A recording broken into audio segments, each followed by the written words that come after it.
Hello friend, मैं हूँ सविता का किचन में आपका स्वागत है। आज मैं बनाने जा रही हूँ रस्क चाट, जो बच्चों को बहुत ही पसंद आती है और खाने में भी बहुत ही टेस्टी लगती है। तो चलिए शुरू करते हैं रस्क चाट बनाना। रस्क चाट बनाने के लिए हम यहाँ पर रस्क लिए हैं, जिसे आप चाय के साथ भी खाते होंगे।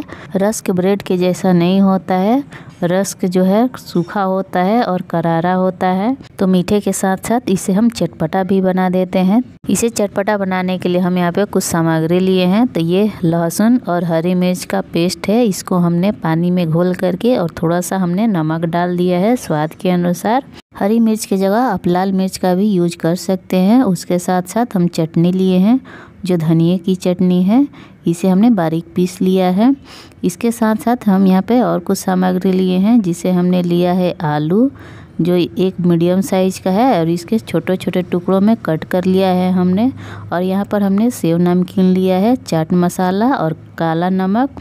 और यहाँ पर हमने सॉस लिया है, टोमेटो सॉस। अगर आप सॉस पसंद नहीं करते हैं तो इमली का चटनी भी आप ले सकते हैं। एक कट्टी हमने प्याज लिया है, हरी मिर्च, मटर जो है हमने भून करके लिया है, थोड़ा सा तेल में हमने उसे भून लिया है।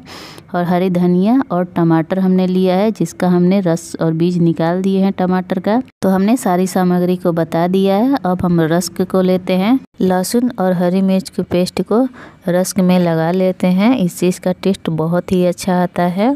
तो एक हमने लगा लिया है, बाकी सारे भी इसी तरह लगा लेते हैं। इस पेस्ट में हम हरी मिर्च को 2 ही यूज किए हैं। आप चाहे तो तीखा ज़्यादा बढ़ा सकते हैं, 2 से ज़्यादा भी ले सकते हैं।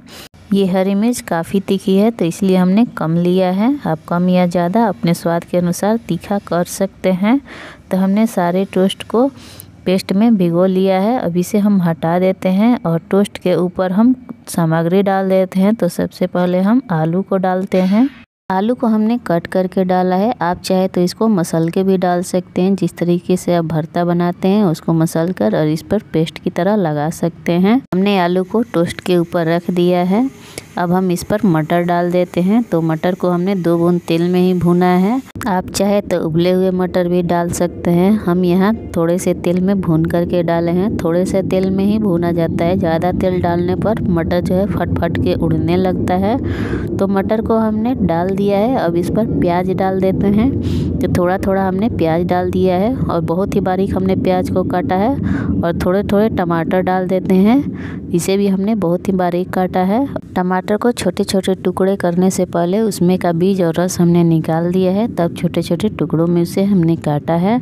तो टमाटर को हमने डाल दिया है। अब हम डाल देते हैं काला नमक। अगर आपके पास काला नमक नहीं है तो आप सफ़ेद नमक भी डाल सकते हैं। अब हम इस पर चाट मसाला डाल देते हैं, जो चटपटा कर देगा। और इसके ऊपर से अब हम धनिया पत्ती की चटनी डाल देते हैं। धनिया की चटनी में हम नींबू का रस भी डाले हैं। आप चाहे तो टोस्ट के ऊपर नींबू का रस डाल सकते हैं। तो धनिया की चटनी हमने डाल दिया है। अब हम इस पर सॉस डाल देते हैं। टोमेटो सॉस जो है चाट का मज़ा दोगुना बढ़ा देता है, तो इसे आप ज़रूर डालें। नहीं है तो इमली की चटनी भी आप डाल सकते हैं, उससे भी ये टेस्टी लगता है।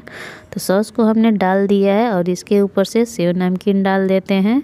थोड़ा थोड़ा सेव नमकीन भी इस पर हमने डाल दिया है। अब इस पर थोड़े से धनिया के पत्ते डाल देते हैं, जिसे हमने पहले से कट करके रखा है। तो हमने टोस्ट चाट को बना करके तैयार कर लिया है। अब ये सर्व करने के रेडी है। इसे आप कभी भी बना करके खा सकते हैं। बच्चों से लेके बड़े भी इसे बहुत ही पसंद से खाएंगे। ये बहुत ही टेस्टी बना है। इस रेसिपी को आप लाइक शेयर ज़रूर करिएगा और सब्सक्राइब करना ना भूलिएगा। धन्यवाद।